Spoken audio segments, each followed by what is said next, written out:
en 678. Cuando Tabaré Vázquez le pidió ayuda a Bush para ir a la guerra contra Argentina. Editorialistas de Mañeto, durísimos con Orlando Barone. Muchas gracias por haber venido. Mr. President, thank you very much. Sí. A mí solo me resta, señor presidente, agradecerle profundamente esta oportunidad. Thank you all. La cultura argentina tiene una gran admiración por la cultura uruguaya. Sin embargo, eligieron un presidente que en el sustrato, en el río subterráneo, tenía un vínculo carnal, usando una expresión fea, antigua, con los Estados Unidos, más que con Latinoamérica. La de plomo. Sí, plomo. Vino. Bueno. Caramba, cruza el charco. Al gobierno acá le vino muy bien y hoy se vio en los programas de la propaganda oficial. En Uruguay Alguien llegó a decir hoy en esos programas de publicidad oficial que casi era un agente de Estados Unidos. Bueno, muchachos. Se pasan de vuelta un poquito, ¿no? Sí. Pero bueno. Abraham y la Nata tenían razón. Hay persecución a periodistas. El caso del ex periodista de La Nación que osó elogiar la peli Juan y Eva. Este es un problema de otro tipo, que de censura. Me duele muchísimo saber que Claudio Minghetti ya no estará más firmando sus críticas para el diario La Nación. Y Claudio, buen día. Buen día, Víctor. ¿Podés decirnos qué es lo que vos entendés que ha sucedido para que La Nación... ¿Cuántos años estuviste en La Nación? 16 años. 16 años. Para que de buenas a primeras te digan que no estás más allí. Uno de los deponentes casi seguro o probable haya sido la crítica final de Eva y de Juan y Eva. Este es un problema de otro tipo, que de censura. Nos visita el ex periodista de La Nación, Claudio Minghetti, y también el ministro de Educación, Alberto Sileoni, y la ensayista María Pía López. Cuando aún está húmeda la tinta con que le firmó el autógrafo Tomás Abraham. Tengo un problema con el poder que está ocupando el Estado. Yo no tengo problema con la sociedad ni con el conflicto de demás. No me gusta el fascismo. En todas sus vertientes, no me gusta el fascismo. Llamar esto fascismo cuando no hay ninguna violación de los poderes tripartitos, cuando no hay ningún ataque explícito, persecución a las libertades civiles, me parece que es usar una categoría que no corresponde. No les creo nada. Todo lo que decís de objetividad y demás en la práctica hacen todo lo contrario. Tomás, yo no soy el gobierno Objetivo y no soy me yo, interesa. abierto soy yo, que me junto con cualquiera, que disfruto con cualquiera, pero desde hace mucho tiempo. No esperé a esto. No les creo nada. La práctica es totalmente distinta. La verdad que te pediría un autógrafo. Varias primaveras atrás el viento cambió y una canción me trajo hasta aquí.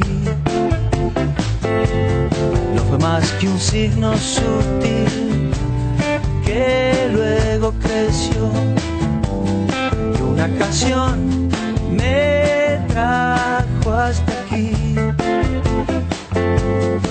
Otro día de noticias geniales. 190 días de clases. Que las clases van a empezar el 27 de febrero. Es una muy buena noticia que desde el Estado, desde el Ministerio de Educación, se promueve a extender el ciclo lectivo. En este caso, el anuncio tiene que ver con llevarlo a 190 días. Siempre se habla de que hay que apostar a la educación para pensar en el futuro y creo que estas medidas contribuyen y van en ese sentido. 2. Venta de inmuebles. Crece la venta de inmuebles, la venta de propiedades en Capital Federal creció más de 5%, según el Colegio de Escribanos porteño. 3. Genios de exportación. Una muy buena noticia que involucra al director argentino-israelí Daniel Barenboim, quien será el nuevo director de uno de los teatros líricos más prestigiosos del mundo, la Scala de Milán. Con el entusiasmo infantil que dura hasta hoy, una canción me trajo hasta aquí. Fui dejando versos detrás, renglón a renglón. Una canción me trajo hasta aquí. Despega 678. Multiplicar es la tarea. pero tampoco es para tanto, ¿eh? Realmente en 6, 7, 8 meses salíamos de la recesión convertida en depresión. Vas a salir en 6, 7, 8, ¿bien? Con esa frase. Sí. ¿Por qué? Bueno, porque dijo 6, 7, 8 meses. Sí, vas a está salir. bien. En aquel otro mundo distante, tiempos de otro cantar. Lejos, lejos, con la mirada en otros espejos, sin darme cuenta, un día eché a andar.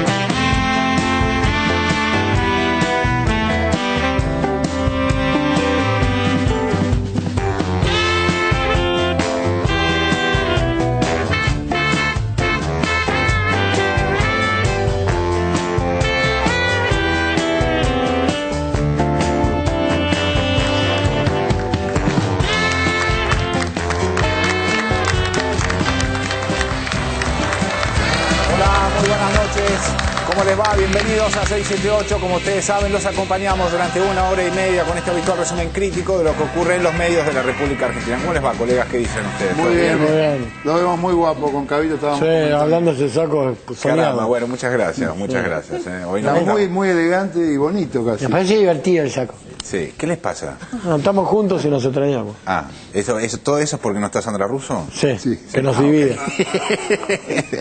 Bueno, pórtense bien, por favor, sobre todo porque hoy está para compartir el programa con nosotros el ministro de Educación de la Nación, el señor Alberto Silevani. Hola, Alberto, ¿cómo le va? Bienvenido. Muchas gracias por venir al programa. También está con nosotros para compartir el programa María Pía López. Hola, María Pía, ¿cómo te va? Socióloga, ensayista, integrante de Carta Abierta. Y también está con nosotros para compartir el programa Claudio Minghetti. Hola, Claudio, ¿cómo te va? Bienvenido, periodista despedido en el día de hoy por el diario La Nación. Bueno, justamente vamos a hablar del tema, de las razones por las cuales ha sido despedido. Hoy a la mañana estuviste hablando con Víctor Hugo Morales. Vemos el informe y lo debatimos. Dale. Lanata y Abraham tenían razón. Como bien señaló Jorge Lanata, Tomás Abraham tuvo una destacada participación en la última emisión del programa A Dos Voces. Diario Libre. Lanata. Participé el miércoles por la noche en el corazón de la Corpo de un debate sobre la libertad de prensa en Venezuela y Ecuador y la posibilidad cierta de que aquello se transformara en el futuro cercano de Argentina. Estaba Tomás Abraham, que tuvo un desempeño brillante en la discusión. Abraham fue, precisamente, quien logró el contraste. Ahí teníamos a un verdadero intelectual, cuestionador, inconforme, ácido frente a dos empleadas del Estado. A cualquier persona que pertenezca al mundo cultural, no solamente periodistas, que sea crítico del gobierno, no existe. No tiene un viaje pago, no tiene la mención de un libro suyo que se publica, no tiene es un ninguneo total, no hay una invitación, no existe. Eso no es solamente con los periodistas, eso no es un problema de conflicto. Este es un problema de otro tipo, que es de censura. Este es un problema de otro tipo, que es de censura. Pero hay censura. Ese conflicto ese esquema, a su entender, es censura. ¿Esta persecución? Claro que son o no darle cabida. Y claro que son formas de la censura. Así que, bueno, a este tipo no se puede nombrar porque este tipo dijo tal cosa. Dicen Abraham y Bonelli que en la Argentina hay censura y persecución. Y esta mañana el ahora ex periodista de La Nación, Claudio Minghetti, pareciera darles la razón. Me duele muchísimo saber que Claudio Minghetti ya no estará más firmando sus críticas para el diario La Nación. Y Claudio, buen día. Buen día, Víctor. ¿Podés decirnos qué es lo que vos entendés que ha sucedido para que La Nación... ¿Cuántos años estuviste en La Nación? 16 años. 16 años. Para que de buenas a primeras te digan que no estás más allí. Uno de los deponentes casi seguro o probable haya sido la crítica final de Eva y de Juan y Eva. La Nación, Juan y Eva, por Claudio Minghetti. Como directora, Paula de Luque se propone recrear la historia de amor nunca antes contada entre personajes como Juan Perón y Eva Duarte, conocidos por su presencia y trascendencia en la historia argentina del siglo XX. Y lo consigue. Muy inteligentemente, De Luque los aborda en un momento clave, aquel que comienza cuando cruzaron sus vidas y culmina el 17 de octubre de 1945, cuando cientos de miles de hombres y mujeres, en especial los de las clases marginadas de todo el país, lo impusieron como su líder. Lo mismo ocurre con la escenografía, el vestuario y la música, que consiguen lo que buscan: emocionar sin excesos, como los personajes, sin repetir lo 1000 veces dicho, ni rendirse a la tentación del discurso. Uno de los detonantes casi seguro o probable haya sido la crítica final de Eva y de Juan y Eva, que bueno, ese mismo día justo la presidenta la elogia públicamente. Vayan a ver la película Juan y Eva de Paula de Luque, que es una película preciosa sobre una historia de amor increíble, como fue la de Juan y la de Eva. Así que bueno,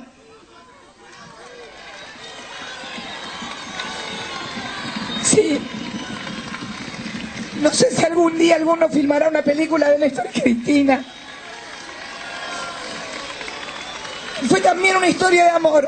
Ese mismo día justo la presidenta la elogia públicamente y bueno, y cualquiera dice, bueno, La Nación la publicó, ¿qué le puso? Le puso muy buena. ¿Cómo?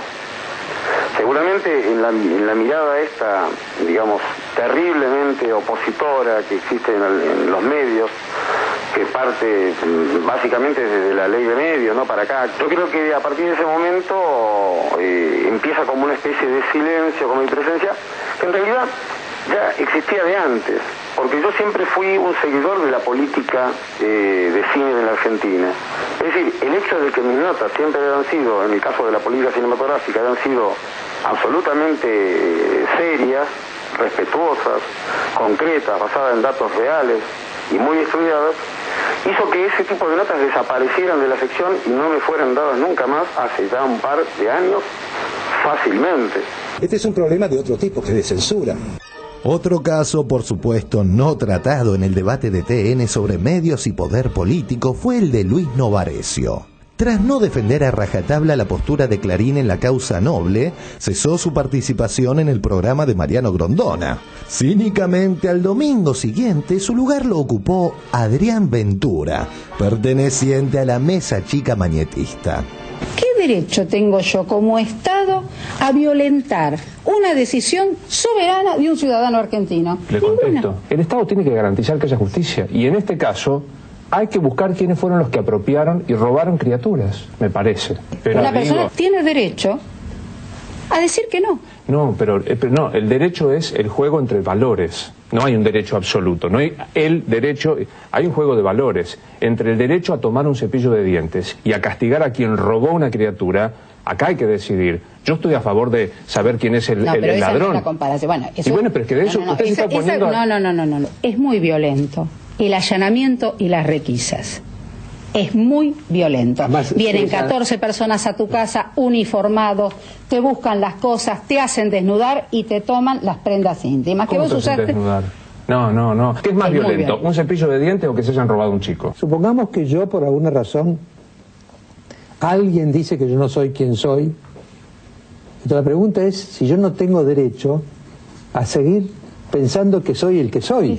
Y el derecho humano del que es un abuelo y quiere saber si es el abuelo de esa criatura. A la semana siguiente. Hoy nos acompaña como periodista invitado Adrián Ventura. ¿Qué tal, Adrián? ¿Qué tal, Mariano? Buenas noches. Que está muy bienvenido acá, Adrián. Muchas gracias. Muchas gracias por acompañarnos esta noche. La mencionada emisión de A Dos Voces comenzó con un informe de media hora con manipulada y tendenciosa edición en contra de los gobiernos de Ecuador y Venezuela. Y luego en el piso, burdamente, Lanata y Bonelli lo relacionaron con Argentina. Extracto del informe de TN. Hoy tiene un imperio Chávez. Tiene 6 emisoras de televisión, una internacional y cientos de emisoras radiales. Ellos están intentando ahora, copiándose un poco de Argentina. Medios y política, lo que pasa en Venezuela, lo que pasa en Ecuador, esta mirada. Y ahora la pregunta es, ¿cómo se va a desarrollar en la Argentina, ¿no? Si la pregunta es si esto va a pasar en Argentina, Parte de esto ya pasa en Argentina. ¿No pensaban viendo esto en 678 todos? No, yo pensaba... No, vamos a hablar en serio. No pensaste en ningún momento viendo esto en 678. Te aseguro que pensé que vos lo estarías pensando. ¿De qué habla Jorge? De un programa que va 4 o 5 veces por semana, el lunes relegado por Central Quilmes, o de un monopolio que incluye Papel Prensa, Clarín, Canal 13, TN, Metro, Magazine y Volver, Patagonic Cine, Librería Cúspide, Cablevisión, Fivertel, el famoso Carrier, la editorial Perfil y sus 8 revistas, etcétera, etcétera, etcétera. Como decía nuestro informe al comienzo, la Nata y Abraham tienen razón. En la Argentina existe persecución y censura. Elogiar la película Juan y Eva, interpretar a Mañeto en una ficción o no repetir taxativamente cada coma de la postura clarinista te imposibilita trabajar en Clarín, La Nación y los 800 medios afines.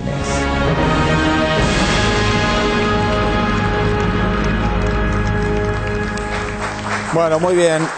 Hay una aclaración, estimado Claudio, de parte del diario La Nación del día de hoy. Sacó un comunicado del diario sobre los motivos de la desvinculación de un redactor de la sección espectáculo. Dice, ante las versiones circulantes difundidas por diversos medios respecto de la reciente desvinculación del redactor de la sección espectáculos, Claudio Minghetti, La Nación considera necesario aclarar que esa decisión responde exclusivamente a una reestructuración del área. La Nación lamenta la tergiversación de los hechos y las afirmaciones y fundamentos al respecto, ya que no existe razón de ninguna otra índole que no sea la antes mencionada. Las expresiones que sostienen que la decisión responde a motivaciones políticas o ideológicas y que fue precipitada por su elogiosa crítica a la película Juan y Eva, carecen de todo fundamento. Es el comunicado que pone La Nación y se puede acceder a esa crítica en la siguiente dirección y pone la dirección de la web en donde se puede leer tu crítica. Quiero escuchar, en este caso, estimado Claudio, tu versión sobre la cosa. Bueno, en realidad lo que arguye y lo que explica, a pesar de que lo niega, en el caso de Juan y Eva, dice la película, digamos, la nota que precipita, ¿no?, esta decisión. Es decir, y es así. Si bien en Internet hoy desde la mañana circuló la versión en Facebook sobre todo, y después, bueno, Internet es así, ¿no? Se dice una cosa y después se repite y se insiste sobre lo mismo, quizá por una cuestión de síntesis, no son como los títulos que a veces sintetizan algo que en realidad es mucho más extenso y bueno, y cambian un poco la historia. Pero en realidad, bueno, es la gota que rebalsó el vaso, ¿no? ¿Y de qué venía el vaso, digamos? Y el vaso venía por lo siguiente, es decir, por cosas que ocurren periodísticamente y por cosas que son absolutamente extraperiodísticas. Es decir, extraperiodísticas, pero que sí forman parte de la vida cotidiana en una redacción. Es decir, yo he pasado muchísimos años por la redacción de Página 12, 8 años, y yo nunca tuve un problema ideológico político en Página 12, a pesar de que terminé en uno de los grandes despidos que hubo allí. Es decir, fue muy clara la situación, nos dijeron nos despiden y bueno, nos fuimos, cobramos lo que cobramos y nos fuimos a nuestras casas. En cambio acá hay como una situación de desgaste. De desgaste permanente que nace particularmente cuando en la cultura y particularmente en el caso de los medios audiovisuales empieza a tener muchísima mayor participación el Estado. Es decir, desde el 2001, 2002 más o menos hacia acá, es decir, cuando Jorge Cosia asume en el Instituto de Cine, la participación del Estado comenzó a tener muchísima más fuerza, mucha más realidad y muchos más resultados.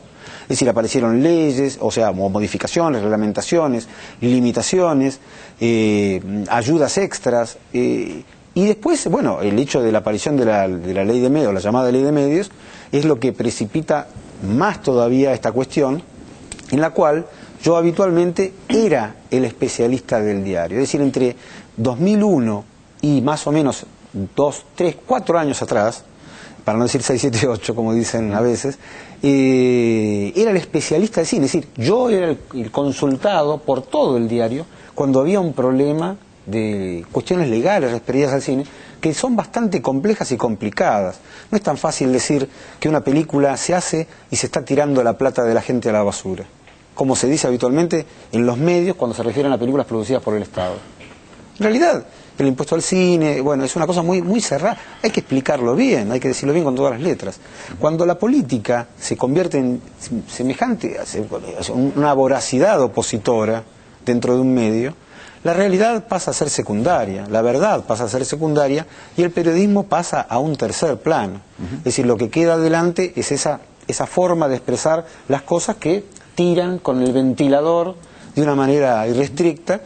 Y bueno, Yo creo que al no ser un sometido a ese tipo de decisión, es decir, cuando uno va a un diario, vos me decías antes, que uno se va transformando, ¿no? Que la nación te nacionaliza, ¿no? Era un poco esa la idea. Y en realidad es cierto eso.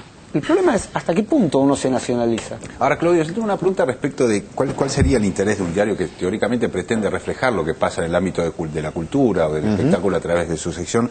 ¿Cuál sería la intención, la verdadera intención de dejar afuera una parte importante de esa intervención en la cultura que hoy está, o que por lo menos desde hace unos años está en manos del Estado? Mira, hace más o menos 2 meses o 3 meses, a la sección espectáculos y particularmente a la sección cine, que es una sección que se ha mantenido incólume, más allá de la de espectáculos, que no ha tenido despidos en los últimos 10 años, la sección cine ha tenido una autonomía muy fuerte.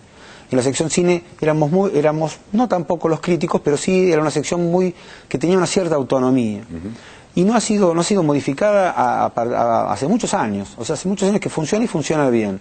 Sin embargo, hace 2 meses nos anuncian sugestivamente que la sección iba a tener, a partir de lo inmediato, 3 colaboradores extras nuevos, estrella, que iban a firmar una crítica al menos cada uno por semana. O sea, una nota por semana de uno de ellos iba a tener que aparecer siempre. Perdón, para esclarecernos, ¿nuevos en el ingresaban al diario? Ingresaban al diario como colaboradores, pero ingresaban. ¿Quiénes son esos firmantes? Bueno, eso es uno, Alejandro Lingenti, Javier Portafus y Gustavo Noriega. El caso de Noriega es columnista del programa de Magdalena Ruiz Guiñazú, en la radio, y que es el que sucedió a Pablo Sirven en ese programa.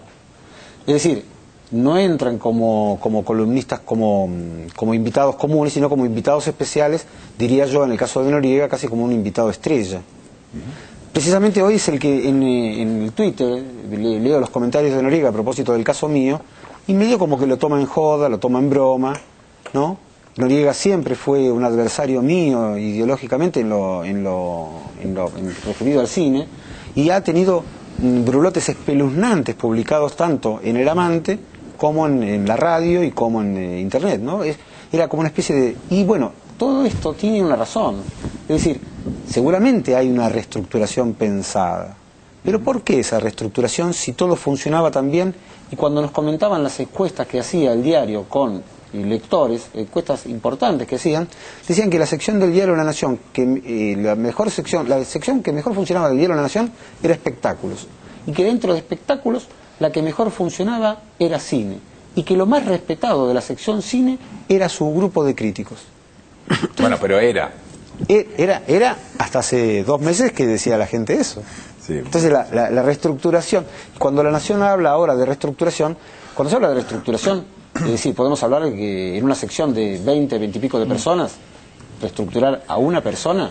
Pero eso es el único caso reestructurado. Exactamente. Y arruinabas todo, capaz. Ahora, ¿qué sentís vos?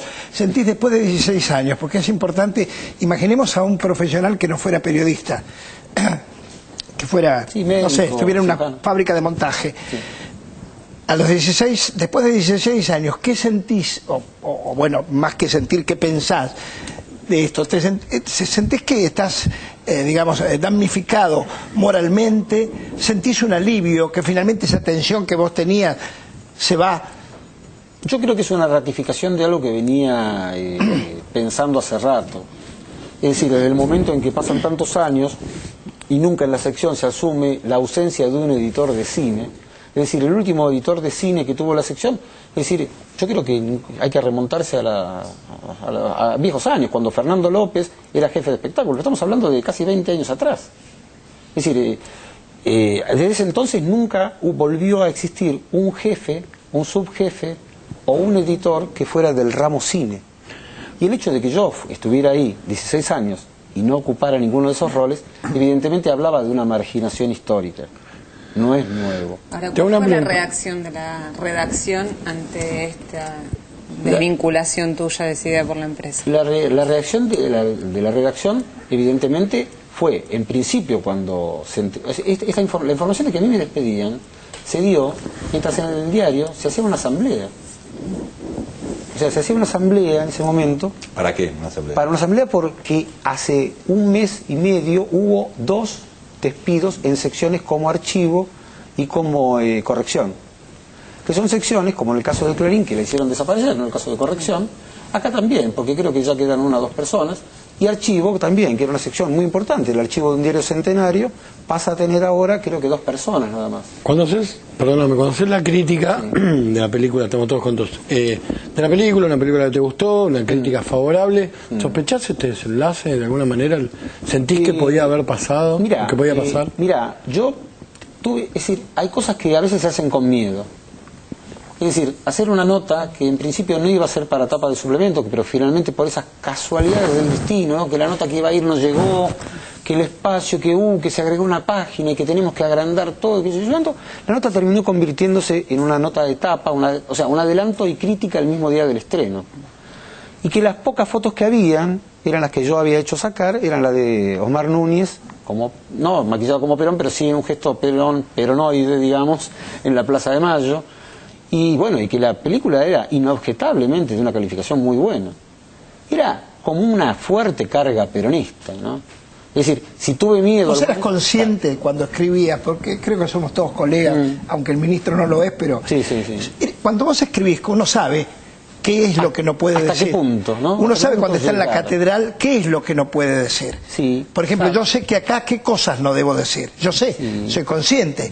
Quiere decir que cuando yo estiro en mi opinión algo que sé que no debería decir, por miles de razones, estoy en tensión. Y el día que yo lo hago decidido a romper un esquema. Sí, por ¿Qué supuesto. hiciste vos? Eso se llama ética. Sí, yo no...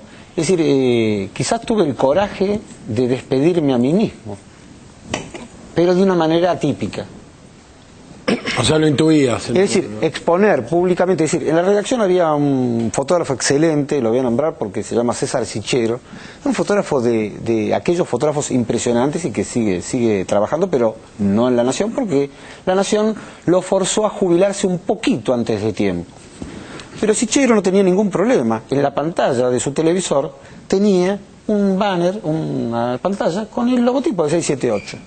Y un día se le acerca la secretaria de uno de los secretarios generales de redacción, y le dice, ¿qué pantalla polémica que tenés? Y él le contesta, le dice, ¿y polémica por qué? A ver, ¿por qué no me explicás? Y se generó como una situación de tensión, porque no sabía en qué derivaba. Obviamente, 2 o 3 meses después, no inmediatamente, porque no va a ser tan alevosa una situación, lo llaman y le dicen, bueno, lo combinamos a jubilarse anticipadamente, ahí dice el diario, hizo un arreglo y finalmente se fue. Es decir, ese tipo de exteriorizaciones que uno puede tener dentro del diario o fuera y que llegan al diario, yo creo que suman puntos, viste, como los cuadraditos cuando uno juega el truco, ¿no? Va sumando y al final viene la diagonal. Y cuando viene la diagonal, bueno, se acabó. O sea, si querés enganchar en el diario un retiro voluntario, ponés fondo de pantalla 678. Y yo creo que lo pones un largo rato. Ah, bueno. Lo pones un largo rato. No está estipulado, pero lo puedes ir a Cada tanto gritás, son 678 en la redacción. Bueno, es una palabra, es un título maldito. Lo interesante que está pasando, esto es una pregunta que le hago a mis colegas, hace algunos años, cuando ocurría esto, pues esto ocurrió toda la vida por distintos motivos, los grandes medios, que eran los dueños de la opinión pública, no publicaban ni expresaban esta denuncia. Las únicas denuncias que ustedes han escuchado, yo y los espectadores, fueron siempre las de los que fueron damnificados por el Estado. Es decir, cuando Canal 7 o cuando Radio Nacional echaban a alguien, como pasó con ciertos escandaletes como cuando Radio del Plata, presumiblemente en manos de Electroingeniería, presumiblemente, que no es cierto, pero no es el tema, echó a Nelson Castro. Este tipo de cosas ocurrían del otro bando. Cuando echaban de La Nación o de Clarín, nadie se enteraba porque eran los mismos medios los que tenían que publicar la noticia. Hoy, como ha cambiado, y hay esta pluralidad de voces, además de 678, supongo que hay muchos periodistas, y los conocemos y los pasamos acá, entonces él tiene una defensa. Una defensa importante. Me estaba acordando también, Orlando, de lo que decía Tomás Abrán el debate, ¿no? La idea de censura también como muy ligada a la idea de Estado, digamos, como si aquellos que puedan censurar solamente fuera el gobierno y no las corporaciones, que claramente estamos viendo de qué se trata esa diferencia. ¿Qué pensás, María Pía, que fuiste inclusive hasta nombrada en la nota de La Nata, muy despectivamente? Muy despectivamente, ¿no? Como una chica. Sí, una chica del Estado. Sí, una chica del Estado. No, me parece que hay un efecto que es bien interesante a partir del caso que estamos tratando, que es cómo bajo la idea de pluralismo, bajo la idea de democracia, lo que están produciendo es una lógica cada vez más facciosa. Y una lógica tan facciosa que ni siquiera una crítica de una película se exime de ser tratada de ese modo, ¿no? Que incluso, digamos, porque ya no hay criterios estéticos de juego, no hay valoraciones respecto de una obra cultural, porque todo eso aparece ligado a una, digamos, a unas trincheras preexistentes que impiden que por la pertenencia digamos, familiar de Paula de Luque y por el modo en que se produjo la película no pueda ser considerada favorablemente. Digamos, hay un prejuicio desarrollado que es muy complicado y que priva, me parece, de un escenario más interesante para pensar la cultura argentina. Y eso bajo el nombre de pluralismo. A mí me parece que es muy impresionante. Y en este caso, lo que es más impresionante es cómo funciona como negación. Digamos, todos los casos que vimos, ¿no? Negación, expulsión de alguien y darle la bienvenida a otro periodista. Y hacer de cuenta que ese periodista que estaba antes no existió nunca. No, me parece que la decisión que tienen que aparece en estos casos de La Nación, en el caso de Clarín, es directamente la decisión de omitir aquello que estorba, ¿no? Y que es un modo de censura mucho más violento que la crítica explícita. Totalmente. Ministro, ¿qué piensa del tema? No, me quedé enganchado con el comunicado.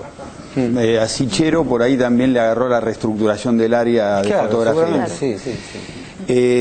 Los medios trabajan con la palabra y la palabra comunica, la palabra devela la verdad. Cuando la palabra enmascara y no dice lo que quiere decir, por supuesto no comparo, ¿no? Pero en nuestro país traslado no quería decir traslado, o solución final no quería decir solución final. Lo echaron sin más vueltas y lo enmascaran como una reestructuración del área. No hay tal reestructuración del área. Porque mienten, porque esconden la verdad, pues se independizan. Me parece que los grandes medios se han independizado de la verdad. Sí. O usan medias verdades que son mentiras completas, esto lo sabemos. Hoy La Nación miente cuando dice vuelven a prometer los 190 días de clase. Nunca prometimos los 190 días de clase. Estuvimos peleando durante mucho tiempo para cumplir los 180. Vuelven a prometer los 190.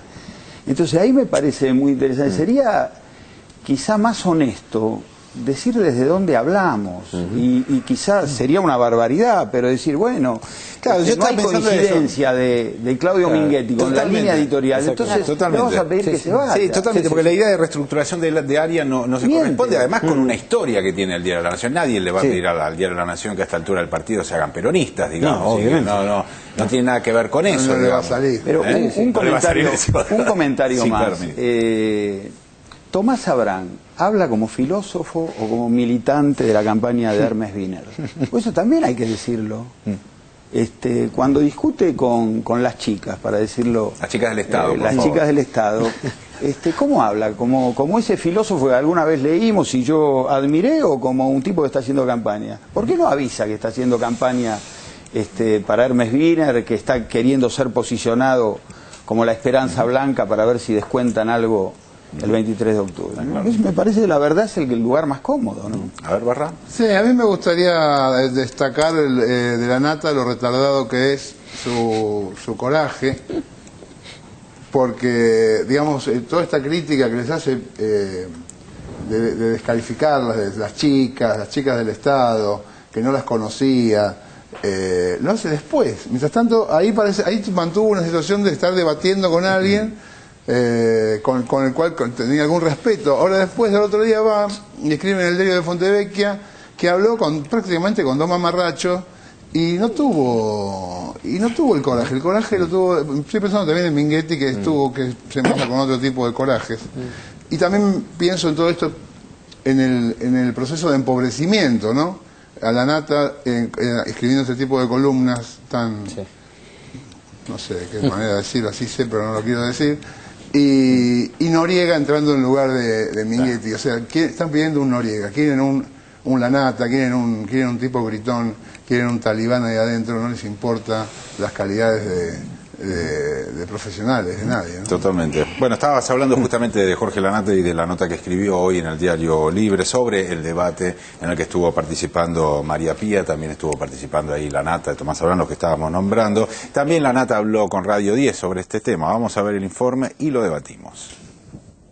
Nueva embestida de Lanata. El mismo ego que lo catapultó a la masividad mediática ha convertido hoy a Jorge Lanata en un personaje que casi nula adhesión y simpatía despierta, condenado a defender a rajatabla cada coma de la posición mañetista. En su columna del Diario Libre, perteneciente a Perfil, perteneciente a Clarín, con soberbia desmedida, descalificó esta mañana sus contertulias del miércoles pasado. Encantadoras pero cínicas. Supe apenas llegué que la producción había convocado a Horacio González y a Ricardo Forster, pero que ninguno de los dos había aceptado asistir. Su lugar, presumo, fue ocupado por dos chicas que no conocía hasta ayer. Florencia Saintut, decana de la Facultad de Periodismo de La Plata, y María Pía López, socióloga de Carta Abierta. Señalemos que el ninguneo en el caso de María Pía López parece inspirado en el diario La Nación. La Nación. Lanata. Estoy en contra del periodismo militante. El periodista participó de un debate sobre medios y poder político junto con el filósofo Tomás Abraham y Florencia Saintau. En versión radial, Lanata insistió con su provocadora descalificación. A mí me parecía muy cínica la discusión por parte de estas dos chicas ayer. Es curioso el criterio valorativo de este otrora referente. Ninguno de los de 6 y 7 Arroyos tiene ni trayectoria ni altura profesional para que yo vaya ahí a discutir. Estrellas casi no hay. Vos sos la única. Esta de Gran es la única estrella que hay en Argentina. Lo pensé realmente muy bien. Es como venir a casa. Todo lo que hablas es tan interesante. No, aparte yo me olvido que están acá. Aparte de acá estoy como en casa, sinceramente. ¿Por qué viniste acá? Y porque te quiero de muchos años. ¿Y cómo no voy a venir? Las injusticias me molestan mucho. Si vos me llamás, vengo. Ninguno de los de 6 y 7 Arroyos tiene ni trayectoria ni altura profesional para que yo vaya ahí a discutir. Y nosotros sí. Y nosotros, Perdón, ¿y nosotros? Yo me imagino que ustedes sí, por eso estoy acá. Hablábamos del ego de Jorge y vaya si él mismo lo traiciona. En el editorial de entrada nomás se ve obligado a elogiar a un Abraham que lo eclipsó. Estaba Tomás Abraham, que tuvo un desempeño brillante en la discusión. Abraham fue precisamente quien logró el contraste. Ahí teníamos a un verdadero intelectual, cuestionador, inconforme, ácido frente a dos empleadas del Estado. Tengo un problema con el poder que está ocupando el Estado. Yo no tengo problema con la sociedad ni con el conflicto de demás. No me gusta el fascismo. En todas sus vertientes, no me gusta el fascismo. Y no me gusta lo que se dice más suavemente, tendencias autoritarias. No me gustan las palabras que no corresponden a los hechos. Sí, corresponde a los hechos. Van por todo y hacen eso. ¿No te parece desmesurado, al menos? ¿No? Como menos desmesurado hablar de fascismo para hablar de... El otro también es desmesurado. Es una sociedad desmesurada. Por supuesto que es desmesurado. Cuando está en la desmesura, cuando yo uso el canal público para hacer porno política y propaganda permanentemente en un medio que pagan todos los ciudadanos, entonces ¿dónde está la desmesura del que protesta? De mis palabras que no valen nada, finalmente yo lo digo hoy, lo pasan por el canal y después se terminó. La desmesura está en el poder. Una prudencia con respecto a las palabras, a los términos que usamos, que es necesaria para sostener la vida democrática en la Argentina. Yo no soy político, soy un intelectual, por tanto llevo los argumentos hasta el límite. Si no llevo los argumentos hasta el límite... Pero ese límite es absurdo, vos lo sabés. ¿Qué va a ser absurdo? Es absurdo esto, no es fascismo, es una elección democrática. ¿Esto es democrática? Es una elección. Lo que hace el canal público, el canal 7, es democrático. ¿Vos crees que Canal 7 incide sobre las elecciones? Yo tengo un partido de fútbol y en vez de ver el partido de fútbol había a Cristina. ¿Eso es democrático? Pero eso no es fascismo, no es un régimen totalitario. Pongan que no puede haber publicidad política estatal. Pongan eso en la ley de medios. Pues no lo ponen. escúchame, ¿puedo hablar? Porque si no me parece que hay un mecanismo absolutamente autoritario de tu parte que no puedo argumentar durante 2 minutos sin que grites. Entonces, llamar esto fascismo, cuando no hay ninguna violación de los poderes tripartitos, cuando no hay ningún ataque explícito, persecución a las libertades civiles, me parece que es usar una categoría que no corresponde. No les creo nada. Todo lo que decís de objetividad y demás en la práctica hacen todo lo contrario. Tomás, yo no soy el gobierno y no me interesa. Abierto soy yo, que me junto con cualquiera, que discuto con cualquiera, pero desde hace mucho tiempo. No esperé a esto. No les creo nada. La práctica es totalmente distinta. Te pediría un autógrafo. Estaba Tomás Abraham, que tuvo un desempeño brillante en la discusión. El estilo chicanero es permanente. En otro párrafo, Jorge califica como breve a un tendencioso informe de más de 30 minutos. Pasando de lo accesorio a lo esencial, el miércoles la nata volvió a echar mano a otro de sus caballitos de batalla. Decir que los que piensan diferente a él, piensan así por plata. Siempre me llama la atención que cuando no se piensa como uno quiere que piense el otro, es porque se le está pagando, porque se lo ha cooptado, demás. Pensé que la mitad lo hacen por plata, cariño. Los conozco hace mucho más que vos. Son unos chantas, lo hacen por plata, ¿me entendés? Lo hacen por guita. Lo están haciendo por la plata. Yo, por los que conozco, a los que están ahí, el 90% lo están haciendo por plata. ¿Por qué lo hacen? Por plata. ¿Por qué lo hacen? Por plata. La mitad de los tipos que están ahí están por plata.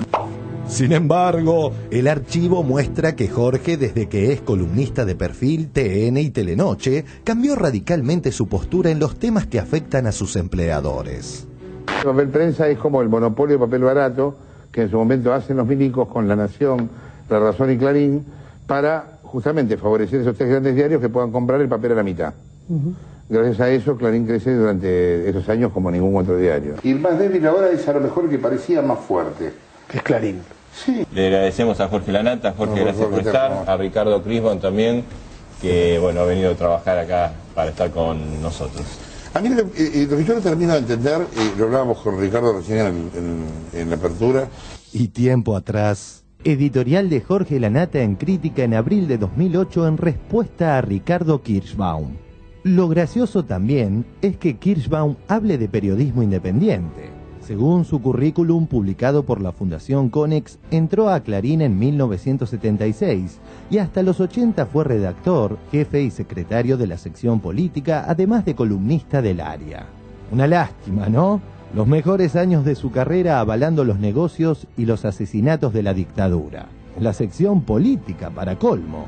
¿Cuántos supuestos enfrentamientos habrá publicado Kirschbaum? Lo que yo no termino de entender, lo hablábamos con Ricardo recién en la apertura.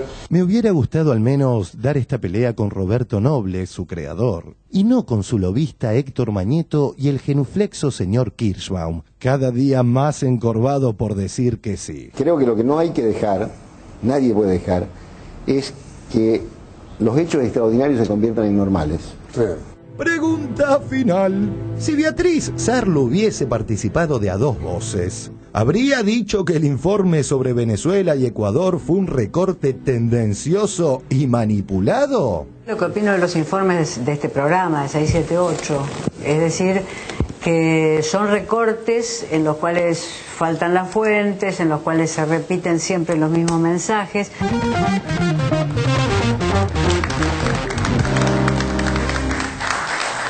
Bueno, muy bien.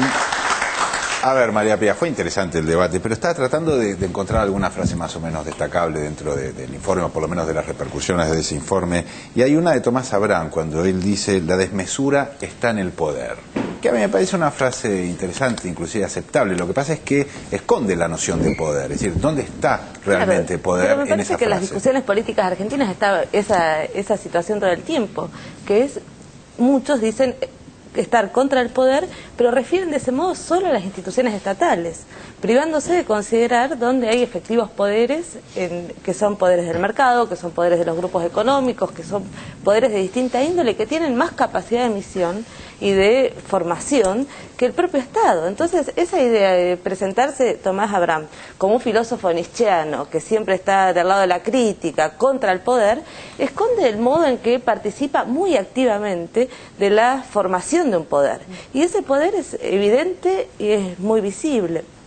Por otro lado, este informe tan centrado en la nata, querría aclarar dos cosas. Florencia Saintut, que aparece como empleada del Estado, es decana de una facultad. Las facultades en la universidad pública no tienen cargos, no se pueden considerar cargos estatales, son cargos electivos de los que participan los profesores que han desarrollado su carrera académica al interior, por lo tanto, absolutamente... No lo sabe la Nata eso. ¿La Nata lo sabe? No, no lo sabe. ¿Vos decís que puede ignorar algo así? Sí, claro, exactamente. Es bruto como nosotros. No, sobre ese tema es particularmente ignorante. Porque es realmente de una brusquedad sostener eso, amén de la misoginia absoluta que se establece en todo el argumento de él. Somos chicas encantadoras pero cínicas, por lo tanto, él no pudo ser lo suficientemente arriesgado, duro y combativo en la crítica, pues estaba ante chicas encantadoras y cínicas, pero después puede salir a decir que nos desconoce, que desconoce nuestras obras, que desconoce lo que hacemos y que no estaría ante intelectuales del talla para discutir, sino ante enviadas públicas. Yo decía eso de Florencia y me gustaría, yo trabajo para el Estado Nacional, como todos saben, en la Biblioteca Nacional, pero también trabajo, no suelo decirlo, pero es público, para el gobierno de la ciudad. Entonces, es terrible lo que acabo de decir acá sobre la mesa. En un sentido, coordino un postítulo de capacitación docente hace muchos años en la ciudad de Buenos Aires. ¿Cómo saliste? Entonces, Claro. en algunos programas a ustedes no me han visto, pero yo voy y defiendo a Macri. Guardame un cachorro. Corta boleto, está bueno.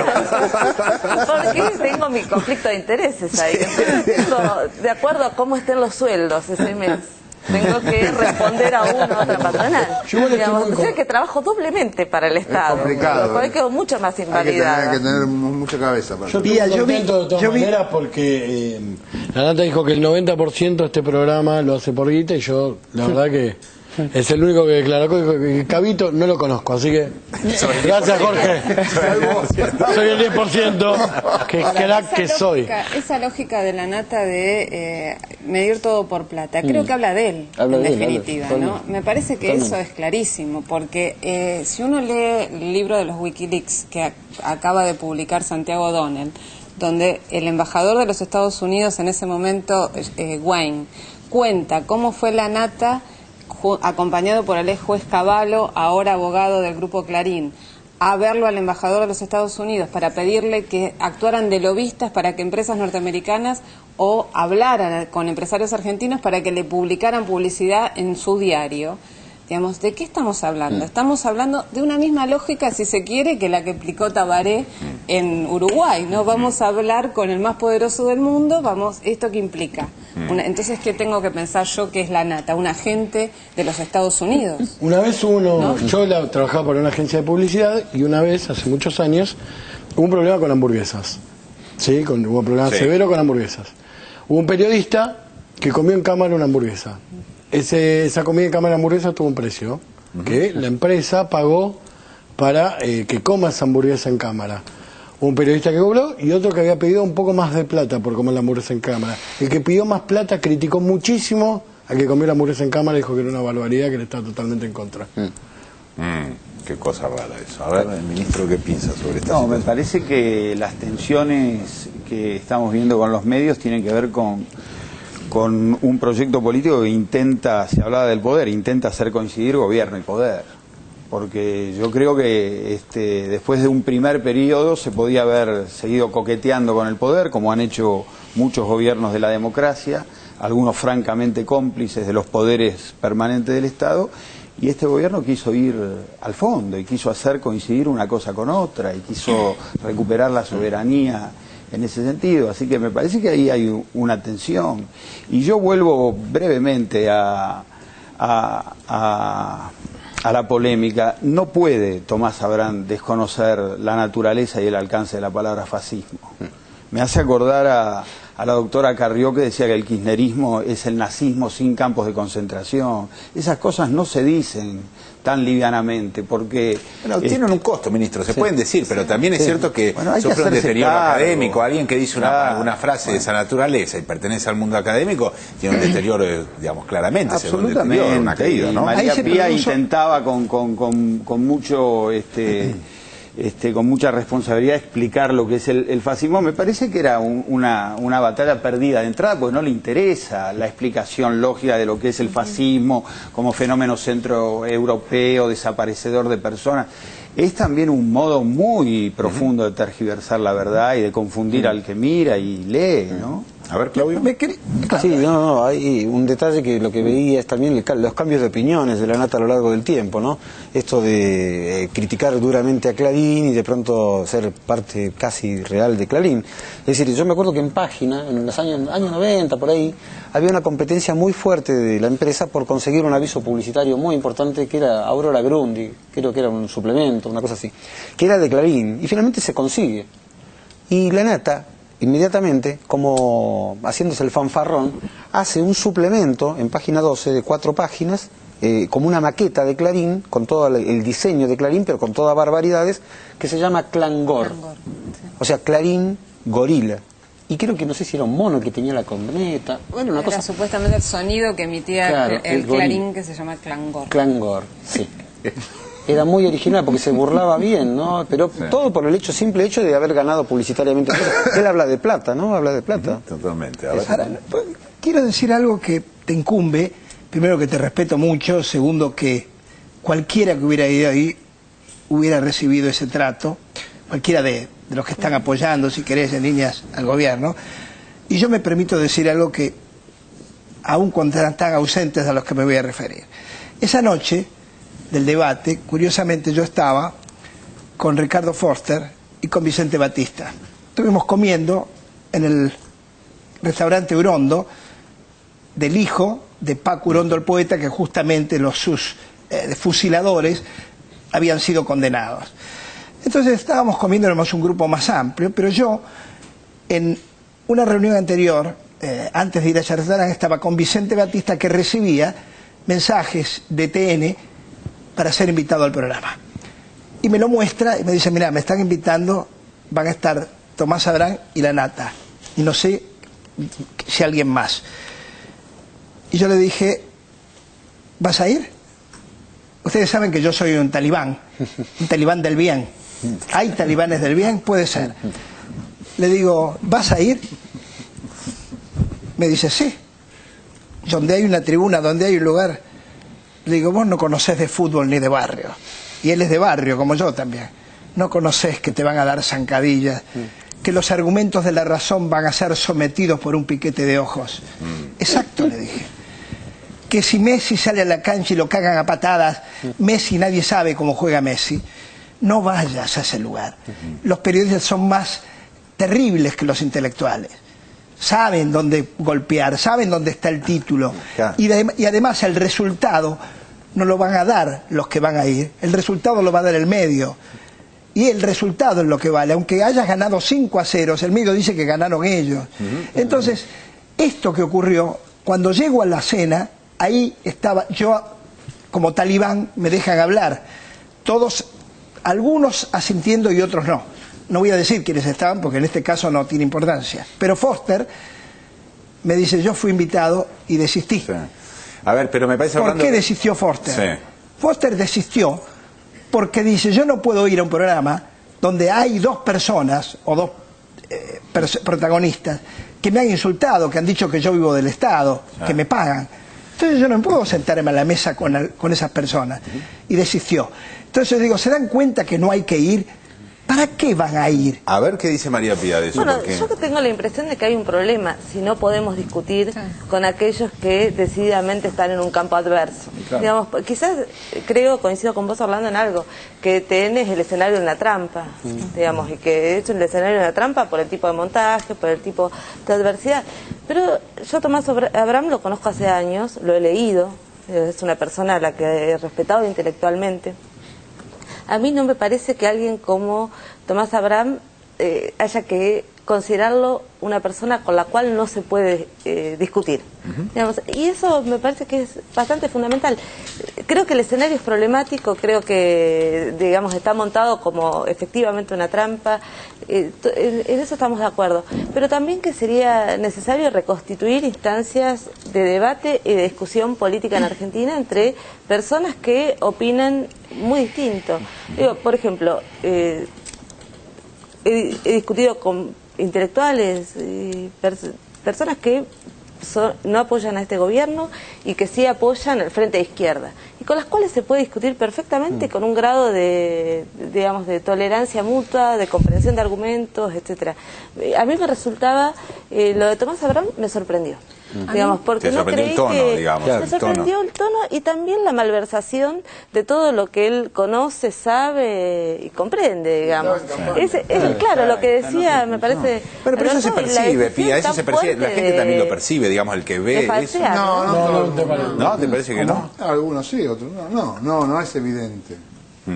Pero ¿cómo se hace para dialogar? Yo acuerdo con tu criterio, la verdad, pero lo que me resulta realmente violento de parte de Abraham, además de su tono autoritario en la forma, más allá del contenido, es el tema de que él a priori dice, yo no les creo. Claro. Entonces, ¿cómo haces para empezar a hablar con alguien que de movida te está descalificando? Porque el diálogo supone que hay un respeto, y un respeto en el cual, bueno, cada uno sostiene sus argumentos, pero a partir de una confianza que es un piso, si no, no hay posibilidad ninguna. Si yo no le creo nada al que tengo enfrente, ¿para qué voy a hablar? Lo que quiero, en definitiva, lo que quiere él es anularlo o destruirlo. O juntar argumentos para más de lo mismo. ¿Cómo saliste vos de ese programa? Perdón, porque es muy importante. ¿Cómo salí? ¿Cómo saliste? Claro, que cuando te cuento... No se los voy a mostrar. Perdón, Pía, a mí en este programa, de una manera astuta y brillante, me hicieron un piquete de ojos. Beatriz Arlo. Hizo lo que te hicieron a vos y le hacen a todos en el otro. Y este lugar, que somos todos unos desarmados, habíamos dejado los pistolones, todo lo que seriamente tenemos, estábamos desarmados, democráticamente desarmados, pluralistas de verdad. Me hizo el piquete y ganó el piquete. Se terminaron los razonamientos. Porque ese es el secreto de alguien que sabía de asamblea. Por eso te digo que cómo te sentiste vos, después de ese piquete te hicieron varias zancadillas. ¿Qué sentiste? No, yo me quedé enojada con esta sensación de... quizás de no tener claro una estrategia con la cual se puede ir ahí, o en todo caso de saber que la única estrategia que se puede sostener es no ir, pero que es bien problemático eso, porque creo que hay una cosa en lo que decías, Nora, que a mí me preocupa, que es, tengo la sensación de que la oposición actúa frente a los hechos de gobierno y las producciones culturales ligadas al campo que llaman oficialismo, de un modo que es directamente negacionista, como si se pudiera borrar la existencia del kirchnerismo, como ya pasó con el peronismo, digamos, que hubo un momento en que parecía que se podía borrar de un plumazo de la historia argentina eso que había pasado y que había sido una ilusión, una fantasía, y que prohibiendo los nombres y con un decreto y tirando bombas se borraba esa experiencia que consideraban nefasta de la Argentina. Esa negación es una negación profunda y profundamente antidemocrática. Digo, que lleva no solo a negar que cualquiera de nosotros podamos hablar si no es porque estamos siendo pagos para hablar, es decir, no registrar ninguna otra cosa, sino también a negar la soberanía del ciudadano. Claro. En el sentido de, así como dicen que nosotros hablamos solo por dinero, también dicen que la gente vota solo porque recibe un subsidio o solo porque compra un plasma. Digamos, pero es el mismo tipo de negación. Entonces, el problema es cómo hacer frente a esa negación. Si nosotros mi impresión es que si retiramos todo el debate de ese campo que está negando la existencia poderosa, también estamos en un problema, ¿no? Pero es un problema muy... Ahora, la estrategia... Perdón, Orlando, vamos a tener que ir a un corte, pero tenemos en este momento un aviso rápido, así que volvemos en un ratito y seguimos debatiendo, dale. Créditos Credicop. Arma tu crédito. Arma tu sueño. Banco Credicop Cooperativo. La banca solidaria. Pusieron luces de color.